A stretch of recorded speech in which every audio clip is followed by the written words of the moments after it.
Hi welcome back to my channel. ఈ రోజు కథ మోగమైన ప్రేమ 37వ భాగాన్ని వినేద్దాం. రామ్ ప్రేమను చూసిన వారు అందరూ హ్యాపీగా కొత్త జంటని మనస్ఫూర్తిగా ఆశీర్వదిస్తే దేవి గారు మాత్రం ఏడుస్తారు. దాత్రి నవ్వుతూ చూసిన పిక్ని ఫోన్లో బంధించి రామ్ ఫోన్కి సెండ్ చేస్తాడు గౌతమ్. ఇద్దరి చేత తలంబ్రాలు చేయించి బిందులో ఉంగరం ఆటలో ఆడిపిస్తారు పంతులు గారు. పెళ్లి తంతు ముగిసింది. రామ్ దాత్రి చేయి పట్టుకుని ఇంటికి స్టార్ట్ అవుతాడు. నందు ఆడపడుచు హోదాలో ఉండి గుమ్మం దగ్గర రామ్ దగ్గర గట్టిగానే వసూలు చేసి ఇద్దరి చేత పెగులు చెప్పించి సిగ్గుపడుతున్న దాత్రిని చూసి లోపలికి రాణిస్తుంది నందు. అందరూ బాగా అలసిపోవడంతో ఎవరి రూంలోకి వాళ్ళు వెళ్ళిపోతారు. దాత్రిని వేరే రూంలోకి తీసుకుని వెళ్తున్న సావిత్రమ్మ గారిని చూసి, నానమ్మ, దాన్ని ఎక్కడికి తీసుకుని వెళ్తున్నావు? మా రూమ్ పైనుంది అని అంటాడు రామ్. తెలుసురా మనవడా, కానీ అది ఇప్పుడు నీతో కలిసి రూమ్లో ఉండదు. మీ కార్యం అయ్యే వరకు అది నా దగ్గరే ఉంటుంది. అలాంటివేమీ కుదరదు, కానీ దాన్ని నాతో పంపించేసాయి అంటాడు. అబ్బా, అలా అంటావేంట్రా? అలా ఏమీ కుదరదు. నువ్వు సైలెంట్గా నీ రూమ్లోకి వెళ్ళు. ఎప్పుడైతే మీ ఇద్దరికి కార్యం సెట్ చేస్తామో అప్పుడే ఇది నీ రూమ్లోకి వస్తుంది. ఇది మాత్రం ఫిక్స్ అని దాత్రిని లోపలికి తీసుకుని వెళ్ళిపోతారు. రామ్ కోపంగా వెనక్కి వెళ్ళి, కార్యం ఎప్పుడు అని అంటాడు. 1 వారం తర్వాత అనంటున్న సావిత్రమ్మ గారిని చూసి, అదేం కుదరదు, రేపే పెట్టు. అయినా కార్యం ఎప్పుడు పెట్టినా పెళ్లికి ముందే అది నా దగ్గర ఉంది, ఇప్పుడు కూడా నా దగ్గరే ఉంటుంది అని దాత్రిని భుజాన్ని వేసుకుని లోపలికి తీసుకుని వెళ్ళిపోతాడు రామ్. సావిత్రమ్మ గారు నవ్వుకుని, వీడు భలేవాడు, దాన్ని ఒక్క క్షణం కూడా విడిచి ఉండలేకపోతున్నాడే. దాత్రమ్మ, నువ్వు చాలా అదృష్టవంతురాలివి అని అనుకుని లోపలికి వెళ్ళిపోతారు. దాత్రిని బెడ్ మీద పడేసి, ఏంటి నానమ్మ నా దగ్గరే ఉండాలి అంటుంటే నువ్వు కనీసం నోరు విప్పడం లేదు? అంటే నా దగ్గరికి రావడం నీకు ఇష్టం లేదన్నమాట, అందుకే నోరు విప్పకుండా మౌనంగా ఉన్నావా అని మెడలో ఉన్న దండ తీస్తూ అంటాడు. బావా, అమ్మమ్మ చెప్పినప్పుడు నేను ఏం చెప్పగలను? లేదు, నేను బావ దగ్గరే వెళ్తానంటే బాగుంటుందా, అందుకే సైలెంట్గా ఉన్నాను. ఉంటావు, ఎందుకుండవు? నీకేం పోయింది? వీడే చూసుకుంటాడని ధీమా నీకు. దాత్రి మూతి ముందుకు పెట్టి చూసేసరికి కొరుకుతా నాటకాలు చేస్తే. ముందు వెళ్ళి శారీ మార్చుకొని పడుకో. ఈరోజు ఇంకా పెళ్ళి అయిపోయింది కదా, నెక్స్ట్ ప్రాసెస్ స్టార్ట్ చేయాలి రేపటి నుండి అని అంటాడు. బావా, హా ఏంటి? ఆ అమ్మమ్మ ఏం చెప్పింది? ఏమో నాకు గుర్తులేదు, మర్చిపోయా అన్నట్టున్న రామ్ని చూసి, కావాలని చేస్తున్నారు, నాకు అర్థమైంది. ఆ అమ్మమ్మ చెప్పే వరకు అలాంటివేమీ కుదరవు అని అంటుంది దాత్రి. అచ్చా అవునా, అంతలేదు, కానీ ఇప్పుడు వెళ్ళి శారీ చేంజ్ చేసుకుంటావా? ఇప్పుడే స్టార్ట్ చేయనా అని ముందుకొస్తున్న రామ్ని చూసి శారీ తీసుకుని తుర్రుమని వాష్రూంలోకి పరుగు తీస్తుంది దాత్రి. రామ్ నవ్వి బెడ్ మీద సెటిల్ అయినా కొంచెంసేపటికి తల తుడుచుకుంటూ వస్తున్న దాత్రిని చూసి తను కూడా వెళ్ళి ఫ్రెష్ అయ్యి బయటకు వస్తాడు. రామ్ వచ్చేలోపు మొత్తం తల ఆరబెట్టుకుని బెడ్ మీద కూర్చునున్న నందు పంపిన పిక్స్ చూసుకుని, బావా, ఈ ఫోటోలో మీరు చూడండి ఎంత బాగున్నారో అని అంటుంది. దాత్రి పక్కన కూర్చొని, ఈ పిక్ అంటే ఇది ఇంకా బాగుంది అని తన మొబైల్లో ఉన్న దాత్రిని పెళ్లి కూతురు చేస్తున్నప్పుడు నందు తీసిన ఫోటో చూపించి అంటాడు. దాత్రి నవ్వి, అన్ని ఫొటోస్ బాగున్నాయి కదా బావా, ఆల్బమ్ ఎప్పుడొస్తుందో అని అంటుంది. పెళ్ళైంది ఈరోజే, ఆల్బమ్ అప్పుడే ఎక్కడొస్తుంది? మ్యాక్సిమం ఒక 10 days పట్టొచ్చు. అవునా, అంతవరకు ఇవే చూస్తూ ఉంటాలే అని మళ్ళీ గ్యాలరీ తిరిగేస్తున్న దాత్రి చేతిలో నుండి మొబైల్ లాక్కుని, పడుకో అని అంటాడు. మన పెళ్ళైన ఆనందంలో నాకు నిద్ర రావడం లేదు బావా, ఇంకొంచెం సేపు చూస్తాను ఇవ్వండి అని అంటున్న దాత్రిని చూసి, నీకు నిద్ర రావడం లేదా, రప్పించనా అని అంటాడు రామ్. ఎలా అంది. చూస్తావు కదా అని దాత్రి మెడ దగ్గర పెదవుల ముద్ర వేస్తాడు రామ్. దాత్రి దెబ్బకి నోరు మూసేసి సైలెంట్ అయిపోయేసరికి దగ్గరికి లాక్కొని ఒడిలో కూర్చోబెట్టుకుని మెడ దగ్గర ముద్దులిస్తూనే కొంచెం జరుగుతూ భుజం దగ్గర చిన్నగా కొరికి ఓని మీద చేయి వేసిన రామ్ని చూసి కంగారు పడి, బావా, అమ్మమ్మకి చెప్తాను అని మెల్లగా అంటుంది. ఓకే అని తన పని తనదే అన్నట్టు ముద్దులిస్తున్న రామ్ని చూసి, నిద్ర వచ్చేస్తుంది అని అంటుంది.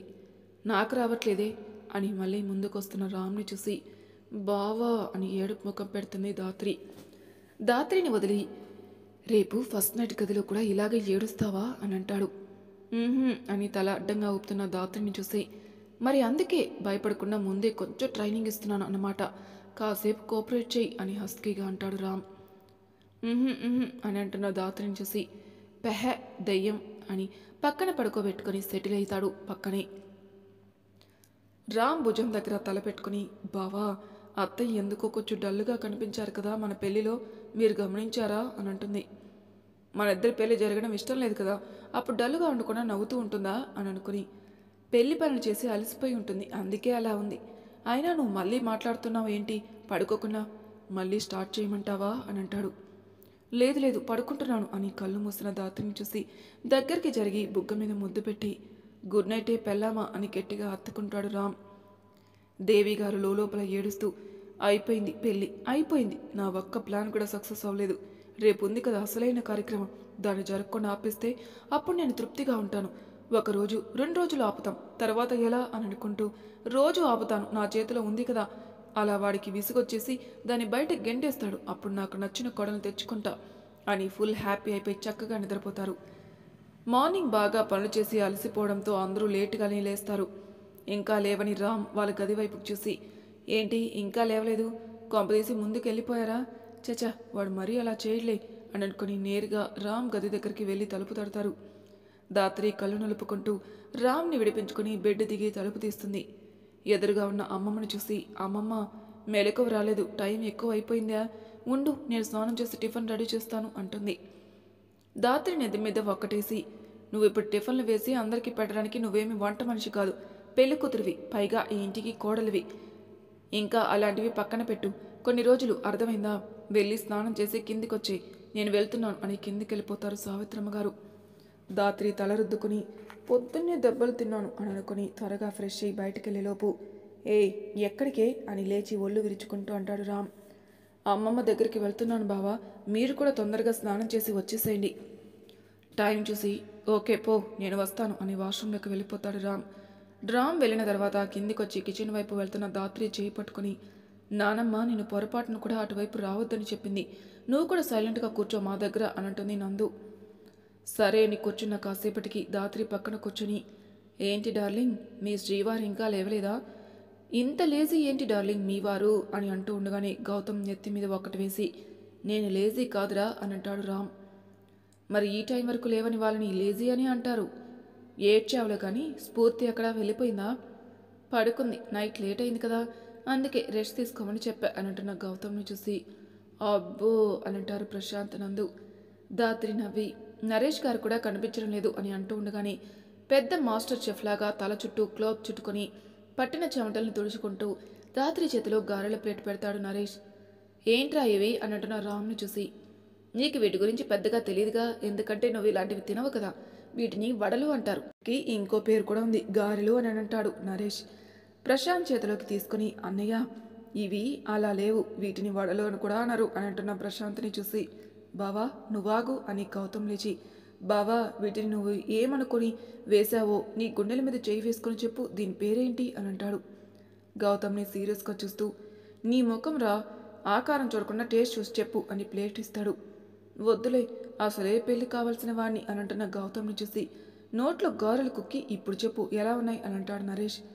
గౌతమ్ నోట్లో ఉన్న వడ ఊసేసి కిచెన్లో ఉప్పు మొత్తం దీనిలోనే వేసేసావా, పైగా డార్లింగ్ని తినమని చేతిలో పెట్టావు, తింటే ఇంకేమైనా ఉందా?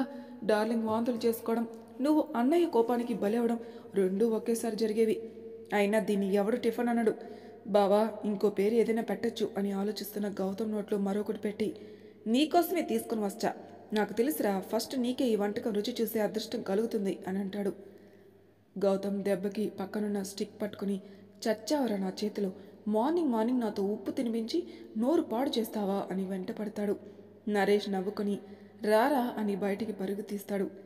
వీళ్ళ అల్లరి చూసి నవ్వుకుని వాళ్ళు వచ్చేలోపు టిఫిన్ కూడా చేసేసి మళ్ళీ ముచ్చట్లు పెట్టుకుంటూ ఉండగానే పక్కనున్న ఉమా గారితో ఉమా మీ అక్క ఇంకా లేవలేదు కానీ ఈరోజు కార్యానికి ముహూర్తం బాగుందట, ఏవైనా తీసుకొని రావాలంటే సత్యం కిషోర్ వాళ్ళు వెళ్ళి తీసుకొని వస్తారు అని అంటారు. అలాగే అత్తయ్య చూస్తాను అని ఉమాగారు వెళ్ళిపోయిన తర్వాత దాత్రి వైపే చూస్తున్న రామ్ చూపులు తట్టుకోలేక రూమ్లోకి పరుగు తీస్తుంది దాత్రి. రామ్ నవ్వుకొని ఫోన్ రావడంతో పక్కకి వెళ్తే ప్రశాంత్ నందు వైపు తిరిగి నిద్రొస్తుంది రా నందు కాసేపు పడుకుంటా అని అంటాడు. వెళ్ళు రూమ్లోకి పడుకో కాసేపు, నువ్వేం చేస్తావు నువ్వు కూడా రా అని నందుని కూడా లాక్కుని వెళ్ళిపోతాడు. దాత్రిని అందంగా రెడీ చేస్తున్న స్ఫూర్తి ఇంకా నందు ఆహా వదిన నిన్ను చూస్తుంటే అని అంటున్న నందు మాట మధ్యలో ఆపేసి ముద్దొచ్చేస్తుంది కదా అని అంటుంది స్ఫూర్తి. అవును అని అంటున్న ఇద్దరి అల్లరిని చూసి అబ్బా ఆపండి మీరు ఇలా నన్ను అల్లరి చేస్తున్నారని అని అని ఆపేస్తుంది దాత్రి. మీ బావకి చెప్తావా అని ఇద్దరు ఒకేసారి అంటారు. దాత్రి సిగ్గుపడుతూ ఉండడం చూసి మరీ ఎక్కువ సిగ్గుపడుకు వదినా, అన్నయ్య గుండె మెల్ట్ అయిపోతుంది అని అంటుంది నందు. ముగ్గురు నవ్వుకుంటూ ఉండగానే ఉమాగారు వచ్చి దాత్రి అమ్మమ్మ పిలుస్తున్నారు అని వెంట పెట్టుకుని కిందికి తీసుకుని వెళ్తారు. రామ్ దాత్రి చేత ఆటలాడించి దాత్రిని వేరే గదిలోకి పంపిస్తారు. ఎక్కడ వారు అక్కడికి వెళ్ళిపోయిన తర్వాత సత్యంగారి ఫ్యామిలీ మాత్రమే ఉంటారు. కిచెన్లోకి వెళ్తున్న ఉమాగారిని చూసి ఎక్కడికి వెళ్తున్నా ఉమా అని అంటారు దేవి గారు. దాత్రి చేత పాలు పంపించాలి కదా అక్క, అందుకే పాలు రెడీ చేద్దామని వెళ్తున్నాను అని అంటున్న ఉమాగారిని చూసి ఆ పని నేను చేస్తానులే ఉమా, నేను అత్తయ్య గారు పిలిచారు, నేను చెప్పడం మర్చిపోయాను, వెళ్ళేంటో అడుగు అని అంటారు. హో అవునా అక్క, వెళ్తున్నాను, నువ్వు పాలు రెడీ చేసిన తర్వాత దాత్రికి ఇచ్చి వాళ్ళ గదిలోకి పంపించు. తప్పకుండా ఉమా అని కిచెన్లోకి వెళ్ళి పాలు కాచి షుగర్తో పాటు ఒక 3 నిద్ర మాతలు కూడా కలిపేసి రోజు ఇదే పని నాకు. దాత్రి నువ్వు వాడు ఎలా కలిసి ఉంటారో నేను కూడా చూస్తాను. రోజు ఈ టాబ్లెట్ కలిపిన పాలు తాగడం వల్ల నీకు నిద్ర వచ్చేస్తూ ఉంటుంది. అప్పుడు వాడు నిన్ను మొదలేస్తాడు. ఎందుకంటే రామ్ ఎక్కువ పాలు తాగడు కాబట్టి. వాడు కొంచెం తాగి మిగిలిన పాలు నీకే ఇచ్చేస్తాడు. అప్పుడు నీ పని గోవిందా. కొన్ని రోజులకి నీ మీద విరక్తి వస్తుంది. ఎందుకంటే నువ్వు రోజు పడుకుంటే ఇంకా వాడు నీతో సంసారం ఎలా చేస్తాడు? ఒకవేళ చేసినా ఈ టాబ్లెట్సే కాకుండా బర్త్ కంట్రోల్ పిల్స్ అయినా కలిపేస్తా. అప్పుడు ఏ ఎఫెక్ట్ వల్ల నీకు పిల్లలు ఎలా పుడతారు అని కన్నింగా నవ్వుకొని ఏమీ తెలియనట్టు వెనక్కి తిరిగి చూస్తారు. ఎదురుగా రామ్తో పాటు ఒక్క దాత్రి తప్ప మిగిలిన ఇంటి సభ్యులందరూ ఉండేసరికి చేతిలో ఉన్న పాలు గ్లాసు వదిలేసి టెన్షన్ పడుతూ ఉంటారు దేవి గారు. ఎవరు ఏం మాట్లాడుకున్నా అలానే చూస్తూ ఛీ నువ్వు ఇంకా మారు అని కిషోర్ గారు వెళ్ళిపోతారు. వెనకే అందరూ దేవి గారిని సీరియస్గా చూసి వెళ్ళిపోతారు. దేవి గారిని చూసి లోపలికి వస్తున్న రామ్ని చూసి ఇంకా నేను ఏమీ చేయడానికి లేదా అని అనుకుని అందరికీ తెలిసిపోయినట్టు పట్టించుకోకుండా వచ్చిన దారిలోనే లోపలికి వెళ్ళిపోతారు దేవి గారు. రామ్ రెడీ చేసిన రూమ్లోకి వెళ్ళి దేవి గారి మీద వస్తున్న కోపాన్ని కంట్రోల్ చేసుకుంటూ బాల్కనీలోకి వెళ్ళి అక్కడే నిలబడి ఆలోచిస్తూ ఉంటాడు. దేవి గారి నిజస్వరూపం కళ్ళారా చూసిన అందరూ ఎందుకు అత్తయ్య అక్క ఇలా చేయడానికి చూసింది, మనం చూడబట్టి సరిపోయింది, లేదంటే రోజు ఇలానే చేస్తూ ఉంటానని మాట్లాడుకుంటోంది. ఇంకా దాత్రి మీద ఎందుకంత కోపం, పాపం ఈ విషయం దాత్రికి తెలిస్తే ఎంత బాధపడుతుంది అని బాధగా అంటారు ఉమాగారు. దేవి ఇంకా మారదు ఉమా, మనమే ఈ విషయాలు దాత్రికి తెలియకుండా చూడాలి, సరేనా? నువ్వు వెళ్ళి దాత్రికి పాలిచ్చి రామ్ దగ్గర వదిలిపెట్టిరా. సరే అని డల్లుగానే బయటికి వెళ్ళి పాలు రెడీ చేసుకుని దాత్రి దగ్గరికి వెళ్తారు ఉమాగారు. రూమ్లో టెన్షన్ పడుతూ అటు ఇటు తిరుగుతున్న దాత్రిని చూసి దాత్రి అని పిలుస్తారు. అత్తయ్య, ముహూర్తం టైం దగ్గర పడింది, రా. అత్తయ్య నిన్ను గదిలోకి పంపమని చెప్పారు, రా వెళ్దాం, టైం దాటిపోతుంది మళ్ళీ. వస్తున్నాను అత్తయ్య అని పెరుగుతున్న గుండె వేగాన్ని అదుపు చేసుకుంటూ డోర్ బయటే ఆగుతుంది. దాత్రి చేతిలో పాల గ్లాస్ పెట్టి లోపలికి వెళ్ళు దాత్రి అని దాత్రిని లోపలికి పంపించేసి కిందికి వచ్చేస్తారు ఉమాగారు. డోర్ దగ్గర ఆగిపోయి టెన్షన్ తగ్గించుకుంటూ గడియ పెట్టేసి చుట్టూ చూస్తూ ఉంటుంది దాత్రి. ఎంతకీ రామ్ కనపడకపోయేసరికి బావ ఎక్కడ కనిపించడం లేదు, ఇంకెక్కడుంటారు, బావకి ఇష్టమైన ప్లేస్ బాల్కనీలే కదా, అక్కడ ఉండుంటాడు అని టెన్షన్గా బయటికి కనిపించకుండా పాల గ్లాస్ టేబుల్ మీద పెట్టి బాల్కనీలోకి వెళ్తుంది. బాల్కనీలో చేతులు కట్టుకుని దీర్ఘ ఆలోచనలో ఉన్న రామ్ని చూసి కొంచెం ముందుకెళ్ళి బావా అని పిలుస్తుంది. దాత్రి పిలుపు రామ్కి వినపడక వెనక్కి తిరిగి చూడడు. దాత్రి మూతి ముడుచుకుని బావా అని ఇంకోసారి గట్టిగానే పిలుస్తుంది. రామ్ వెనక్కి తిరిగి ఎదురుగా ఉన్న దాత్రిని చూసి దేవి గారి మీద కోపం పెరిగిపోతూ ఉండేసరికి పడుకో వస్తాను అని అంటాడు. అదేంటి బావా మీరు కూడా రండి అని అంటున్న దాత్రిని చూసి ఏయ్ చిరాకు తెప్పించుకు పో లోపలికి అని కసురుతాడు. రామ్ అరుపుకి దాత్రి దెబ్బకి భయపడిపోయి ఫాస్ట్గా లోపలికి వచ్చేసి బెడ్ మీద కూర్చొని ఏడుపు వస్తుంటే కష్టంగా ఆపుకుంటూ ఉంటుంది. దేవి గారి మీద అంతకంతకు పెరిగిపోతున్న కోపాన్ని కంట్రోల్ చేసుకోలేక గట్టిగా పిడికిలి బిగించి పక్కనున్న ఫ్లవర్ వాజ్ని గట్టిగా నేలకేసి కొడతాడు. బాల్కనీ నుండి వచ్చిన సౌండ్కి తొందరగా బెడ్ దిగి బాల్కనీ వైపు వెళ్తుంది దాత్రి. దాత్రి వెళ్ళి చూసేసరికి రామ్ పక్కన ఫ్లవర్ వాజ్ ముక్కలు ముక్కలుగా పడి ఉండి గ్లాస్ పీసెస్ కుచ్చుకుని రామ్ చేతి నుండి బ్లడ్ వస్తూ ఉంటుంది. దాత్రి కంగారు పడుతూ ముందుకెళ్ళి అయ్యో బావా ఏమైంది, చేతికి రక్తం ఏంటి అని ఏడుస్తుంది. రామ్ మైండ్లో దేవి గారి మాటలే రన్ అవుతూ ఉండేసరికి ఏం లేదు, ఫ్లవర్ వాజ్ పడిపోయి గీసుకుందంతే అని అంటాడు.